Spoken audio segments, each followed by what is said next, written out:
Kalau untuk saya, untuk anak muda sekarang, jangan takut untuk ikut. Kalau takut, jangan ikut.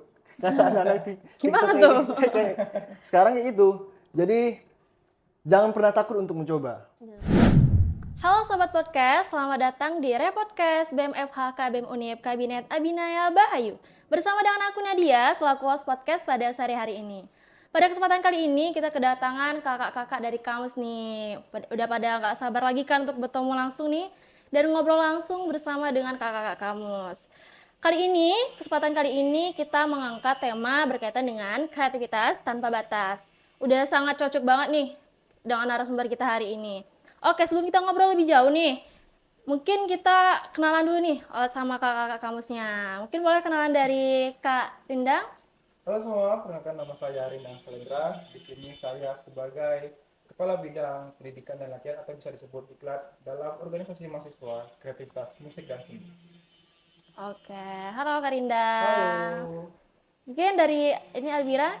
Halo, perkenalkan nama saya Muhammad Fadil Labira. Saya anggota aktif dari kreativitas musik dan seni, dan saya di bidang seni rupa. Oke, kita udah kenalan nih sama Kak Rindang juga Kak Alvira. Halo, Kak Rindang juga Kak Alvira.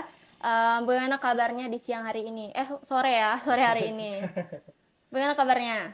Alhamdulillah untuk sore ini ya, walaupun cuaca kurang baik buat kita juga, tapi kita sebagai mahasiswa harus tetap semangat dan produktif untuk menjalankan hari kita. Oke, produktif banget nih, harus semangat ya. Abira gimana kabarnya nih?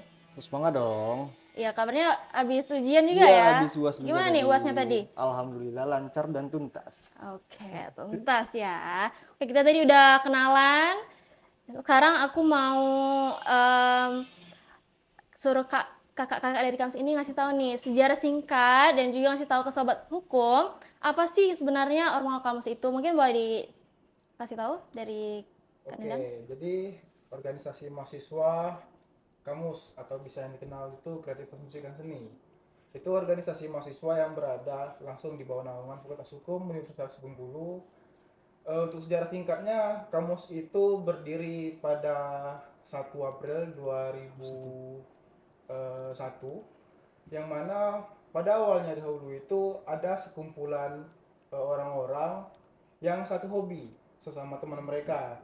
Jadi untuk singkatnya, maka dari itu mereka sekumpulan orang-orang tersebut berinisiatif untuk membuat organisasi mahasiswa agar mendapatkan wadah yang maksimal untuk menyalurkan hobi dan minat bakat mereka. Seperti itu.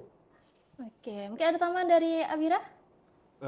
Udah, itu aja. Mungkin terkait divisi-divisinya, Oh ya, divisi apa kamus aja? itu bergerak di 4 bidang, 4 divisi. Itu ada seni rupa dan multimedia, musik, tari, dan sastra. Oh gitu. Aku juga mau nanya nih, kalian lagi fokus di bidang apa sih? Mungkin lagi suka-sukanya di bidang seni apa nih? Hmm, Kalau dari saya itu emang dari awal lebih ke rupa sih, Oh, kis ngelukis. ya. Ya, Tapi wajah-wajahnya nih kayaknya anak musik tapi ya. Kalau dari Karindang? Kalau saya sendiri kebetulan saya menaungi keempat divisi yang ada di kamu, seperti divisi musik, divisi tari, divisi sastra, dan juga divisi rupa dan multimedia. Karena diklat itu pendidikan dan latihan, jadi mereka langsung berada di bawah naungan kepala bidang tersebut. Oke, gitu ya sobat hukum. Oke, kita udah tahu divisi-divisi yang ada di Ormawa Kamus dan juga udah tahu nih passion-passion dari kakak Karindang dan juga Kak Elvira. Aku juga mau nanya, tadi kan Kak Elvira tuh di divisi rupa. divisi rupa kan. Nah, bagaimana sih divisi seni rupa ini bisa beradaptasi dengan perkembangan teknologi di dunia yang serba teknologi dengan sekarang? Oh, kalau untuk rupa sendiri itu juga banyak untuk kerana modern. Karena juga rupa di kamus sendiri itu rupa dan multimedia. Multimedia juga kan beranah ke teknologi seperti infografis, videografis, kayak gitu-gitu. Jadi tidak ketinggalan zaman. Oke. Jadi tetap ini ya sesuai dengan perkembangan zaman, di mana di dunia digitalisasi sekarang seni rupa ini bukan hanya kita melukis di atas kanvas, tapi juga menggunakan teknologi yang ada. Seperti Ya. itu ya. Keren banget nih. Tadi kan Kak Rindang lebih fokusnya ke pelatihan-pelatihan ya. Ya, betul sekali. Gimana, kenapa kakak fokusnya apa? Kenapa kakak tuh tertarik di bidang pelatihan ini? Karena menurut saya karena kampus itu organisasi ya, dan juga kampus itu sebenarnya organisasi yang sebagai wadah untuk dimana orang-orang mencari untuk menyalurkan minat dan bakat mereka. Jadi semenjak mereka masuk ke organisasi kami, maka dari itu kami sebagai organisasi menjadi wadah mereka untuk mengembangkan minat mereka gitu. Dan juga tidak mengembangkan juga seperti ataupun yang mereka pengen pelajari ataupun mereka minati ataupun mereka sukai, itu semuanya disediakan dari organisasi kreativitas musik dan seni. Nah, seperti Oke. itu. Berarti kampus ini bukan hanya sebagai tempat mahasiswa, wadah dari mahasiswa, tapi juga diberikan fasilitas nih untuk mahasiswa dan mahasiswi hukum masuk ke kampus untuk bisa mengembangkan skill-skillnya. Oke, keren banget ya. Tadi kan sekarang aku mau nanya juga nih Kak. Tadi kan dalam bidang seni kan itu kan seolah-olah nggak ada aturannya nih. Soalnya kita tuh diberikan kebebasan seluas-luasnya nih untuk berseni. Nah, aku mau nanya sama Kak Rindang juga Kak Abira nih. Kira-kira kalau dalam berseni itu ada nggak sih aturan-aturan atau apa pakem yang harus dipatuhi nih kita dalam berseni ataupun berkarya? Oke. Dari Kak Rindang boleh? Kalau menurut saya sendiri, kalau untuk aturan-aturan berseni ya sebenarnya arti dari seni itu ekspresi yang Ekspresi ya. kita Tuangkan. tuangkan ke dalam media. Seperti kalau misalnya untuk divisi rupa dan multimedia, kita bahas dari rupa yang terlebih dahulu. Untuk rupa itu, kalau kita ingin melukis ataupun kita ingin menggambar, itu biasanya ada yang memakai aturan, ada yang tidak memakai aturan. Kalau untuk yang memakai aturan itu seperti jika mereka ingin menggambar di kanvas ataupun mural di dinding, itu mereka bisa menggunakan teknik-teknik tertentu seperti teknik arsier dan lain-lain seperti itu. Seperti itu. Oke, kalau dari Kak Abira gimana nih? Kalau dari saya sendiri, apalagi saya bergerak di bidang rupa dan sering juga ngelukis, menurut saya aturan itu tidak perlu dalam mengembangkan atau menyalurkan sebuah kreativitas. Karena di sana tempat kita untuk kita menyalurkan bakat dan minat, jadi jangan pernah takut untuk menghapus kalau dalam melukis. Oke. Tuangkan semuanya karena karya yang terbaik itu karya yang hasil kita sendiri, bukan hasil orang lain, no rules, tidak ada peraturan, gitu. Oke, mungkin aku mau nambahin nih teman-teman. Tadi kan kita nih lebih berfokus kepada seni rupa nih, lukis gitu kan. Nah, kalau dari aku pribadi ya teman-teman, kalau misalkan kita ngelukis, yang harus kita perhatiin itu terkait dengan apa ya, yang ingin kita tuangkan dalam kanvas, itu jangan sampai kita plagiat dengan karya orang lain ya. Iya. Itu poin terpenting. Karena kalau misalkan kita ingin membuat suatu karya, tentunya jangan sampai kita meniru karya orang lain. Karena itu bakal berdampak ke hukumnya nih. Itu bakal kena hukumnya nih kan. Ya, benar. Karena sesuai dengan hak kekayaan intelektual, nih teman-teman juga udah tahu, karya-karya itu pasti Oleh hak cipta. iya, hak cipta didaftarkan. Seperti itu ya teman-teman. Keren banget nih jawaban dari Kak Rindang dan juga Kak Abira terkait dengan aturan-aturan. Mungkin nggak ada aturan nih kalau dari Kak Abira dan juga Kak Rindang. Keren, keren, keren. Aku setuju sih.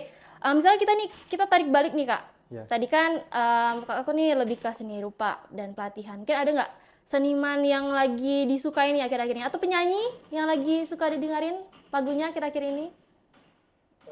Kalau untuk seniman itu general ya, umum ya. Iya. Tapi kalau saya pribadi sih untuk akhir-akhir ini kalau untuk penyanyi saya lebih suka mendengarkan dari band dari J-Rock seperti itu, dari The Beatles, itu juga untuk karya-karya mereka juga sangat luar biasa. Dan juga untuk akhir-akhir ini ya karya dari eh, Ahmad Dhani itu untuk lagu-lagunya dari Dewa 19 itu semuanya itu pasti terkenal lah di Iya. kalangan untuk mahasiswa, masyarakat Betul. umum seperti itu.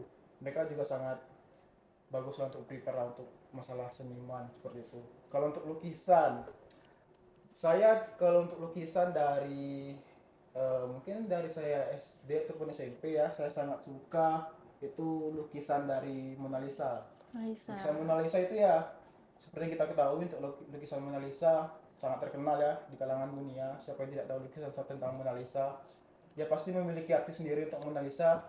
Mungkin dari teman-teman lain juga berharap seperti apa yang saya harapkan itu untuk lukisan Mona Lisa seperti itu. Oke, kalau dari Kak Bira gimana nih? Kalau dari saya sendiri, favorit ataupun yang saya contoh pelukis terkenal itu ada dari presiden pertama kita, Pak Soekarno. Itu lukisannya keren-keren banget. Wih. Lagi dari dia melukis apa tuh alam, terus pemandangan, pokoknya dari sana Suka ranah ya berarti inspirasi ya. saya pokoknya muncul dari sana. Oke. Kalau dari penyanyi? Penyanyi saya nggak terlalu muluk-muluk sih. Apa yang viral sekarang saya suka. Apa tuh salah satunya? Coba. Mungkin Juicy Luicy, Bernadia, Popang. Oke, Juicy Luicy sih the best banget Juicy Luicy ini. Sih. Mungkin bisa nyanyi dikit? Oh enggak. Ya. Kurang sih. Oke. Kita balik lagi ke tema kita hari ini, yaitu tentang kreativitas tanpa batas nih. Aku mau tanya kalau sama kakak nih, menurut kakak sendiri gimana sih cara kakak memaknai arti daripada kreativitas tanpa batas ini jika kita kaitkan dengan keadaan Indonesia saat ini? Ini dari Kak Rindang. Oke, kalau kita mengaitkan tentang seni kreativitas tanpa batas dikaitkan dengan Indonesia menurut saya ya. Eh, kita sebagai anak muda terutama, apalagi kita juga mahasiswa yang mana kita umur kita masih remaja, masih bisa sangat produktif untuk membangun bangsa dan negara. Kita ya sebagai mahasiswa terutama, alangkah lebih baiknya apapun yang kita rasakan, apapun yang ingin kita perbuat, tetap jalankan. Bila perlu, hal-hal yang kita rasakan, hal-hal apapun yang kita pernah lalui, kita cantumkan dan menjadi sebuah karya. Agar kenapa? Agar bisa disaksikan oleh masyarakat banyak untuk membangun negeri kita dalam bidang kreativitas dan seni seperti itu. Oke, Kak Mira gimana nih pendapatnya? Kalau dari saya itu kreativitas tanpa batas untuk anak-anak muda sekarang, jangan pernah terpaku pada sebuah aturan. Jadi apa yang ingin kamu lakukan, coba lakukan karena kita tidak tahu ke depannya bakal kayak gimana. Karena juga lebih baik kita mencoba daripada kita tidak mencoba sama sekali. Jadi menurut saya, lakukan apa yang ingin kamu lakukan karena kreativitas itu tanpa batas dan tanpa terikat sebuah aturan. Oke, mumpung kita masih muda gitu kan, Iya. cobalah hal-hal yang bermanfaat nih, yang bisa ngembangin skill kita di bidang seni tentunya.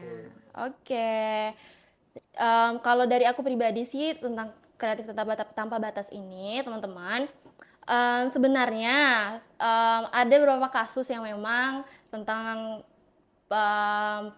pencipta lagu lah yang memang membeli satu kali bayar nih, gitu kan.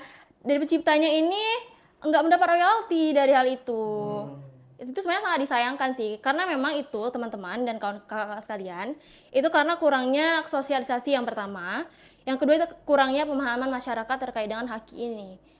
Yang ketiga yaitu banyaknya oknum-oknum nih yang memanfaatkan atau yang membeli daripada lagu dari penciptanya ini. Yang mengakibatkan ya penciptanya makin miskin, penyanyinya makin kaya. Yang kaya makin kaya, miskin makin miskin. Itu ya sebenarnya kasus yang sering terjadi di Indonesia, yang lagi terjadi di Indonesia, yang sangat miris tentunya teman-teman. Oke, soalnya aku mau nanya nih sama Kak Rindang. Tantangan apa yang Kakak alami dalam menjalankan program kerja yang berkaitan dengan seni? Kalau tantangan ya menurut saya pribadi yang telah saya alami mungkin lebih ke karena dunia sekarang udah canggih ya, bisa langsung modern, bisa juga enggak modern gitu. Kalau pertama dari segi kemodernan itu masa dari teknologi sih.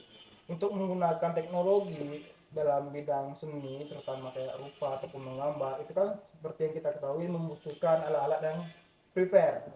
Seperti kita menggunakan aplikasi SketchUp, CorelDRAW dan lain-lain, itu pasti membutuhkan alat yang sedikit prepare untuk mencantumkan Badai. apa yang kita rasakan, apa yang ingin kita perbuat di dalam tersebut gitu. Jadi untuk lebih ke alat sih Lebih ke biar alat ya? memadai gitu.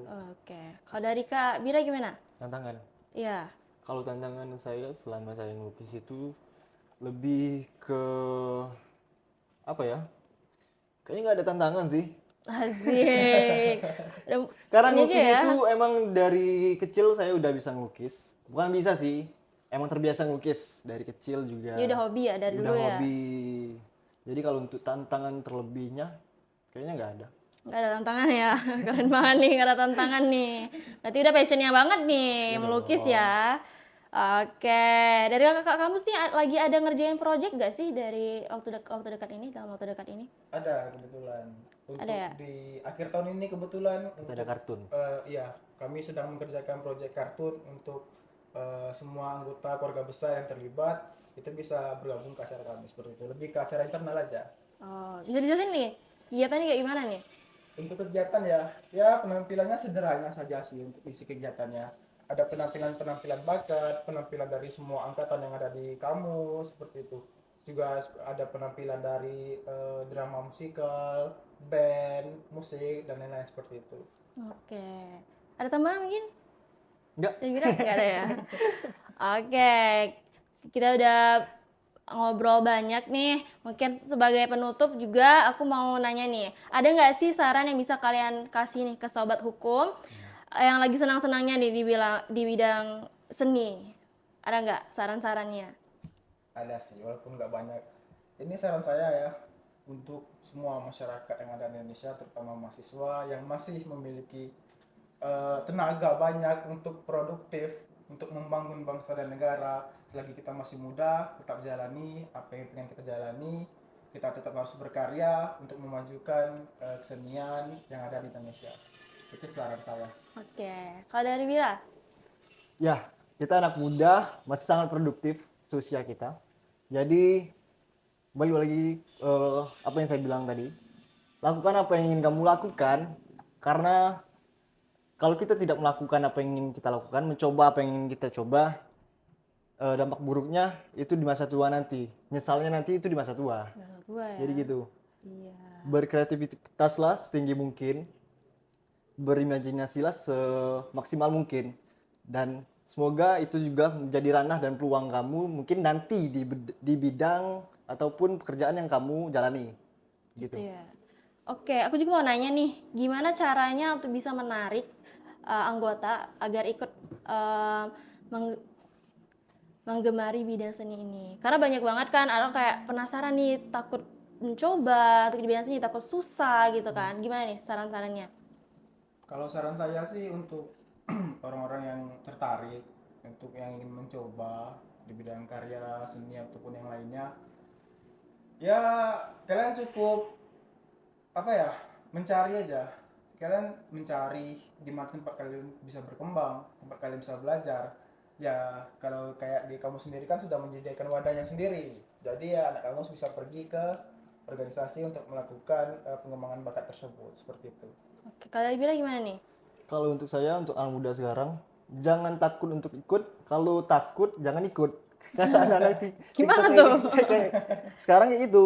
Jadi jangan pernah takut untuk mencoba. Jangan takut untuk mencoba. Iya. Benar banget. Karena kesempatan nggak datang 2 kali, guys. Jadi selagi punya kesempatan, Ambil gunakan dong. gunakan kesempatan itu sebaik mungkin. Oke, udah nggak kerasa, ini kita udah masuk ke segmen terakhir ya. Padahal aku masih mau ngobrol banyak nih. Mana seni ini kan suatu bidang yang nggak bosan nih untuk dibahas gitu kan. Universal. Iya. Oke, terima kasih Kak Rindang dan juga Kak Abira yang udah nyempetin hadir untuk bisa berbagi pengetahuan dan juga pengalaman. Tentunya untuk bisa menjadikan kita acuan nih dalam berseni ke depannya. Oke, semoga tetap selalu bisa berinovasi dan berkreasi agar kedepannya bisa menjadi kebanggaan nih bagi Fakultas Hukum. Amin. Oke Sobat Hukum, jangan lupa follow IG kita di bmfh.unip dan juga subscribe YouTube kita di BMFH KBM Unip serta YouTube fakultas kita di FH Unip TV. Oke Sobat Hukum, aku sebagai host podcast hari ini pamit undur diri. Jangan lupa like, comment, and subscribe. See you semua!